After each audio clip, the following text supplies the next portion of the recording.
Good morning. Real cold last night. Real cold. Still frost everywhere in the shade. There's one thing about this time of year. This is why we always want to be done combining by Thanksgiving.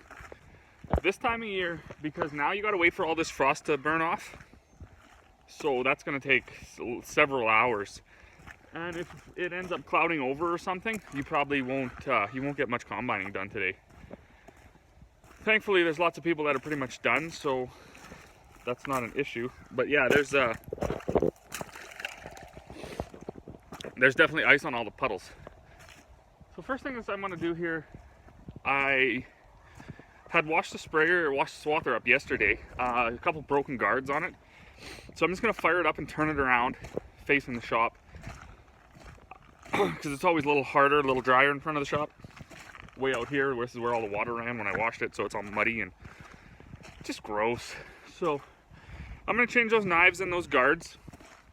Other than that, it's in pretty good shape. I got to do a bit of research on that all-in-one single point hookup or whatever they call that.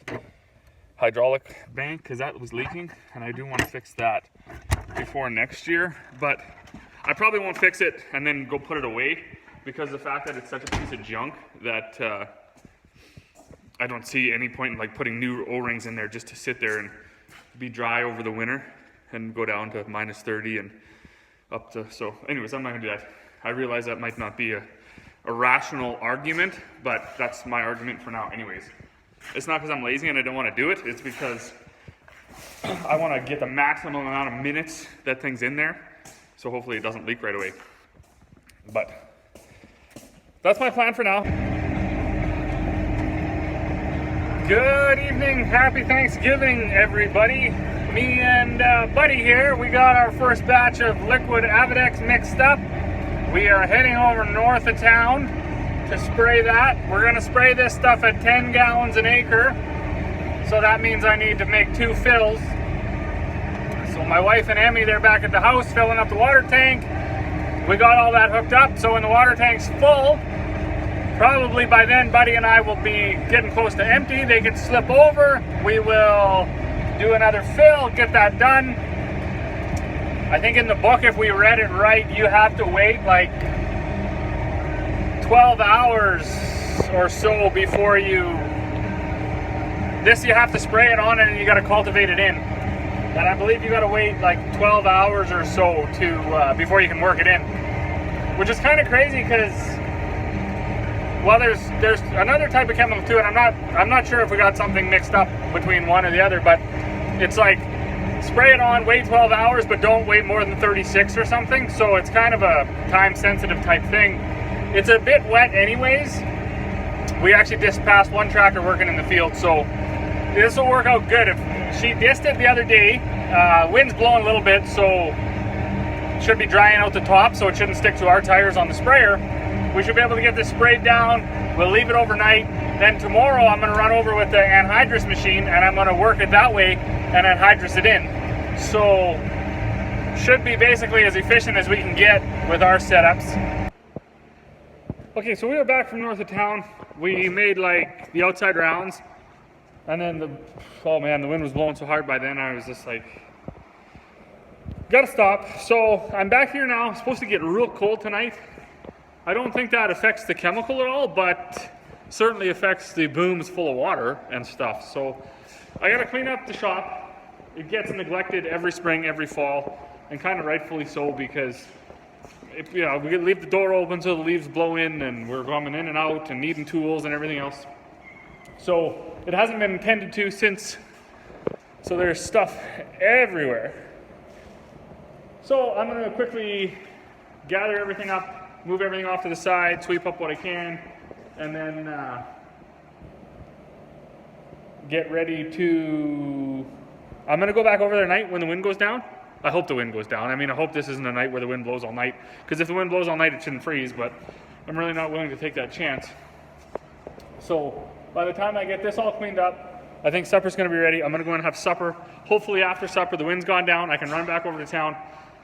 I'll take my truck and the sprayer trailer over there, and I'll spray that out quick, bring the sprayer back, put it in the shop overnight, And then in the morning, my dad or my wife or my mom even, they all don't mind anhydrous. They can go over and they can anhydrous that quick, and we should get that incorporated in. There's another one here that if they get over there, then I'll spray this one too, and hopefully we can get that done. We do have, I don't know, potentially bad weather at the end of the week, which actually might be the end of fall tillage and fall fertilizer applications. So I watch a lot of other farms from around North America for sure. Guys in Iowa and Minnesota, Montana, and then even a few guys down south in Texas and stuff like that. It's crazy. Like they're not under the same time crunch we are in northern Alberta. If you don't get at it, you probably won't get it done.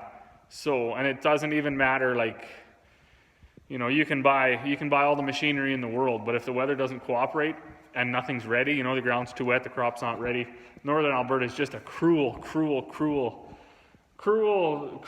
thing. So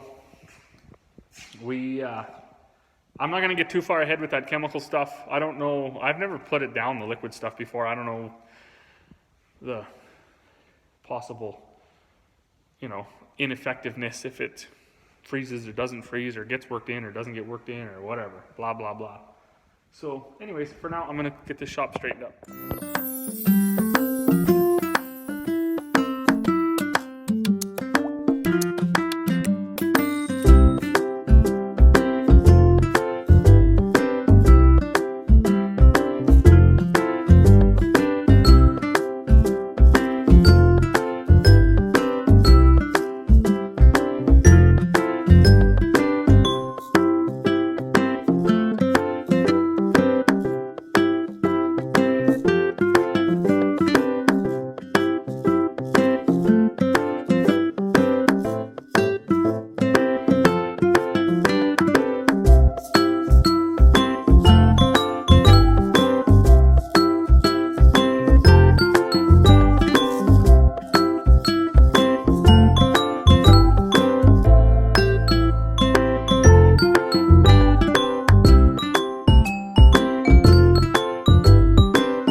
So this is only a 40 by 60 Quonset style building. Been here forever.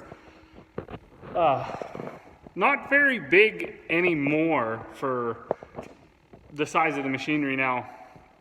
And one thing me and my dad definitely noticed, when my daughter was born, this shop got a lot smaller because she likes to be in here all the time. So there's always a couple bikes, wagon, rocking horse. All of her painting stuff ends up everywhere we are. Doesn't matter what we're doing. She has her baby stuff, plus her whole entire painting thing, all her chalk. She actually had a couple of these drawers shelves all to herself until we finally, but pretty much everywhere you look, there's traces of Emmy. Chalk. On over here, there's this guy happens to be sitting here. Emmy's flower pot is here.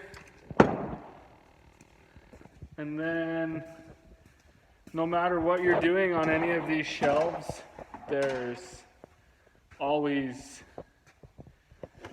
kid-related items. Plus they like to color here.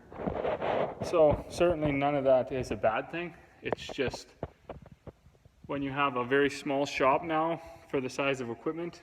In fact, lots of our stuff doesn't even fit in here. And then you have a daughter. And now my son too. You pretty much just have a big playhouse, I guess, where Dad and Grandpa keep some of their tools. But that's fine.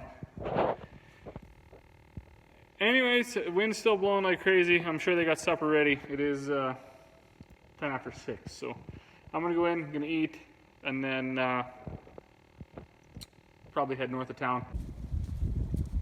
I do gotta say though, I always thought that there was only you know, a few weeks of the year that made it worthwhile living up here.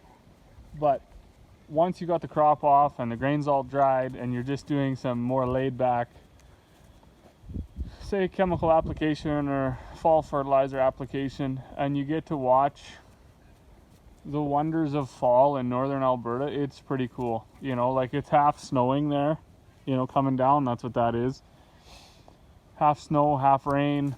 You know, you got obviously the sun is really shining out on that canola stubble, yet it's dark over here. Dog chasing his tail.